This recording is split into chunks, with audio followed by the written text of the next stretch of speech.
আমি সকলোৱে পৰশুৰাম আৰু পৰশুৰাম কুণ্ডৰ বিষয়ে শুনি আহিছোঁ। আজি এই ভিডিঅ'টোৰ জৰিয়তে পৰশুৰাম কুণ্ডনো ক'ত অৱস্থিত আৰু বিষ্ণুৰ ষষ্ঠ অৱতাৰ পৰশুৰামৰ বিষয়ে আলোচনা কৰিম।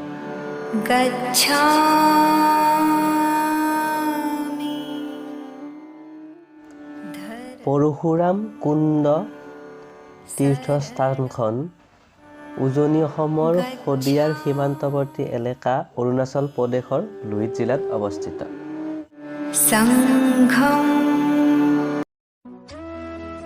হিন্দু আখ্যান অনুসৰি পৰশুৰামৰ জন্ম হৈছিল ঋষি জামাদাগ্নি আৰু তেওঁৰ ক্ষত্ৰিয় পত্নী ৰেণুকাৰ ঘৰত।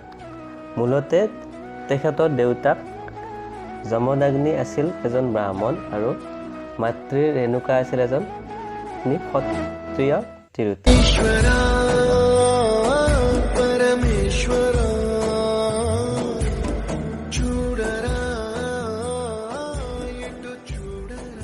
ব্ৰহ্মকুণ্ডৰ পৌৰাণিক কাহিনী অনুসৰি পৰশুৰামৰ পিতৃয়ে স্নান কৰিবৰ অৰ্থে পানী আনিবলৈ পত্নী ৰেণুকাক গংগালৈ পঠাইছিল আৰু সেই সময়তে চিত্ৰৰথে কামিনীসকলৰ সৈতে গংগত গা ধুই আছিল।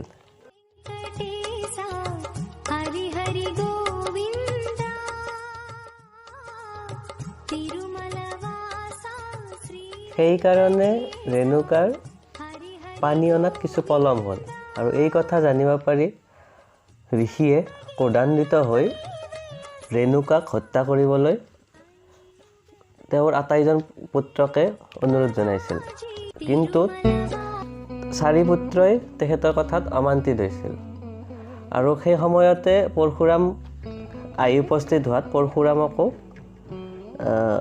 ৰেণুকাক হত্যা কৰাৰ কাৰণে আদেশ দিছিল আৰু পৰশুৰামে দেউতাকৰ কথাত মান্তি হৈ মাতৃৰ শিৰচ্ছেদ কৰি দিছিল।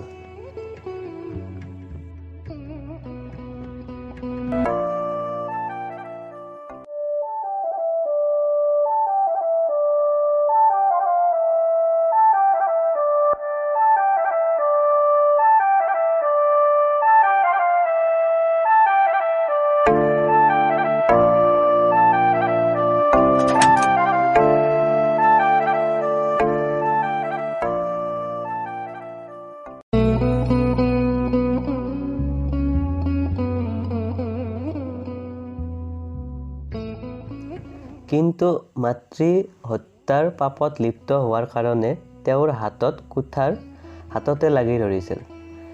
পিছত পিতৃৰ পৰামৰ্শক্ৰমে তেওঁ ভাৰতৰ সকলো তীৰ্থ ভ্ৰমণ কৰিও হাতৰ কুঠাৰ এৰুৱাব পৰা নাছিল। ক্লান্ত আৰু বিৰক্ত হৈ তেওঁ তেতিয়া তীৰ্থক অভিশাপ দিবলৈ উদ্যত হ'ল। এনেতে তেওঁলৈ এক আকাশবাণী আহিল যে পূব সীমান্তৰ পৰ্বতৰ গুহাত থকা ব্ৰহ্মকুণ্ডত স্নান কৰিলে তেওঁৰ পাপৰ পৰাচিত হ'ব। সেই অনুসৰি তেওঁ ব্ৰহ্মকুণ্ড বিচাৰি পূব দিশলৈ অৰ্থাৎ অৰুণাচল প্ৰদেশলৈ আহিল আৰু ব্ৰহ্মকুণ্ডত স্নান কৰাৰ পিছত তেওঁৰ হাতত কুঠাৰ সৰি পৰিল। পৰশুৰামৰ কুঠাৰৰ আঘাতত ব্ৰহ্মকুণ্ডত গোট খাই থকা জলৰাশি ভৈয়ামলৈ বাগৰি আহিছিল।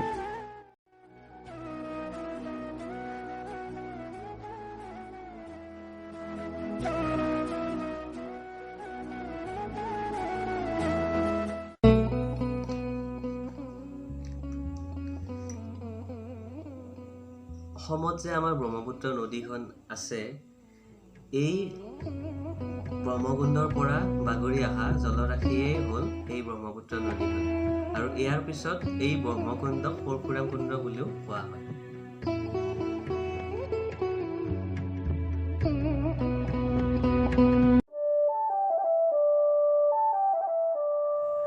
প্ৰতি বছৰে হাজাৰ হাজাৰ তীৰ্থযাত্ৰীয়ে শীতকালত এই ঠাইখন ভ্ৰমণ কৰে।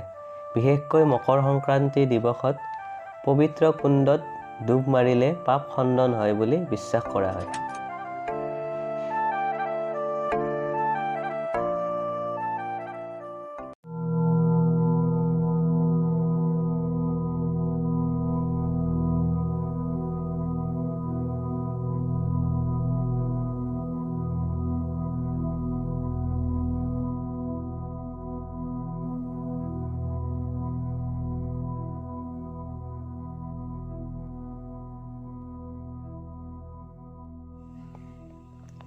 আমি পৰশুৰাম কুণ্ডত উপস্থিত হওঁতে সেই অঞ্চলত বাস কৰা এজন লোকৰ পৰা ব্ৰহ্মকুণ্ডৰ বিষয়ে কি শুনিছিলোঁ আহক জানো। जो परी बोलते हम लोग भी भगवान का ही स्थान से आए हुए हैं और फिर वहीं पर जाना है। तो वहाँ से आते हुए जब उनका जो पति जो ऋषि जो थे तो पुष्प के लिए फूल के लिए निकल चले, तो सुबह निकलते निकलते उनका कुछ विलंबता आ गया। तब तक ब्रह्मा जी अपने जा रहे हैं पुष्पक विमान से, तो उनका ध्यान लग गया। वो बार बार देखता है कि मेरा पति अभी तक आया नहीं, कहीं छुप तो नहीं गया, क्या कोई जंगल जानवर तो नहीं खा गया। बार बार कोई भी जाने से आप चाहे हम घर परिवार तो आशा रखता है ना कि कहाँ गया कैसा है। तो बार बार देखा तो नजर नहीं आया। तब तक ब्रह्मा जी जो जा रहा है पुष्पक विमान से, तो उसका नजर पड़ गया दिव्य ज्योति। तो देवलोक है ना, और जो भी भगवान का जो भी घटना घटता है वो मनुष्य कल्याण के लिए। तो देखा सुबह में तो उसका मन में काम वासना जागृत हुई, अरे इतना जंगल में इतना सुंदर नारी। तो ब्रह्मा आया, बोलता हम आपसे भोग करेगा। बोला नहीं, हम ऋषि का पत्नी है, कहाँ होगा। बोलता नहीं हम भोग करेगा। तो वो बोला कि अब अगर इधर से अंदर आया हम जला के भस्म कर दे। उसका शरीर का तेज इतना विखंड था, वो बर्दाश्त नहीं करने के कारण वो जो शरीर का बीज गिरा तो कुंड का निर्माण हुआ। उनका जो शरीर का बीज बूंद गिरा ना, तो कुंड का निर्माण हुआ। कुंड का निर्माण होने के कारण तो उसने श्राप दिया कि तुमने एक ऋषि का पत्नी को विखंड किया है, वही एक ऋषि का पुत्र आकर के आपका जो शरीर को खंड खंड चूर कर देगा, धारा को एकदम प्रवाहित करके एकदम विखंड कर देगा। और उसमें जाकर के उसने अपना शरीर को समावेश कर दिया। तो करने के बाद में फिर ऋषि आया। तो भगवान की लीला है, मनुष्य कल्याण के लिए जो भी विधाता रास्ता है वो कल्याण के लिए रास्ता है। तो भर ऋषि आया तो देखा तो बोला वो तो ब्रह्मा ने बहुत बड़ा घोर पाप कर दिया है। उसने भी श्राप दिया कि ब्रह्मा जो है तुम्हारा पुत्र को जो है विखंड करेगा, फिर नारायण ऋषि का अवतार लेकर।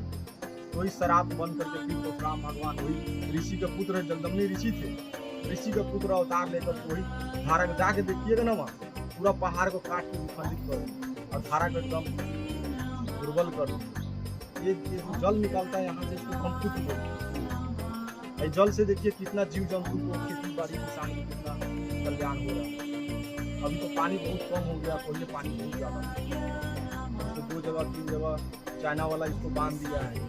इस कारण से इसलिए जब तक माता पिता है उसको सेवा करो, तो अपना जब नहाता है तो नहाओ और वहाँ से जल ले जाके माता पिता को स्नान करा दो, माँ को चरण पर पूरा स्पर्श करा दो, उनका आशीर्वाद ले लो, 4 नाम। बाकी दुनिया में कुछ भी नहीं है। माता पिता आपसे खुश है, संसार में कहीं भी रहिएगा तो भगवान हर जगह हर जीव में अपना भगवान का रूप है, हर जीव में कल्याणकारी। बाकी संसार में कुछ भी नहीं। आदमी आज प्रेम में मोह में माता पिता बड़ा करके बड़ा जन्म दे के बड़ा कर देता है, शरीर में अपना खून पिला के बड़ा कर देता है। 4 बार पेशाब करेगा फिर भी वो ढक के रखेगा, ठंडा में हो गर्म। और वही जब भूल जाता है परिवार के लिए, सुख के लिए, दामनी दामनी सुंदर नारी के फेरे में पड़ जाता है, माँ बाप को खिलाएगा नहीं, बोलेगा तो लेके चला जाएगा। ये सब सुख नहीं है, ये सब आने वाला समय विनाशकारी है। कोई बाद में दुख मिलता है, ग्रह पकड़ता है, एकदम टेंशन में, अच्छा नहीं है, बुरा है। यही चीज है। अगर माता पिता सुखी है, आप सब मर्यादा में है तो कोई दुख नहीं। राम के पास पत्नी नहीं था, सुख ने खाया है तो स्वीकार नहीं किया। हम तो शादीशुदा आदमी। राम के पास जब सुख नेखा ने आया है तो देखा है कि सन्यासी भेष में तो बैठा हुआ है, ये तो बहुत सुंदर है। बोला हमसे शादी करो, तो बोलता है नहीं हम तो शादीशुदा है, हम तो नहीं कर सकते, काट भी नहीं सकते हैं।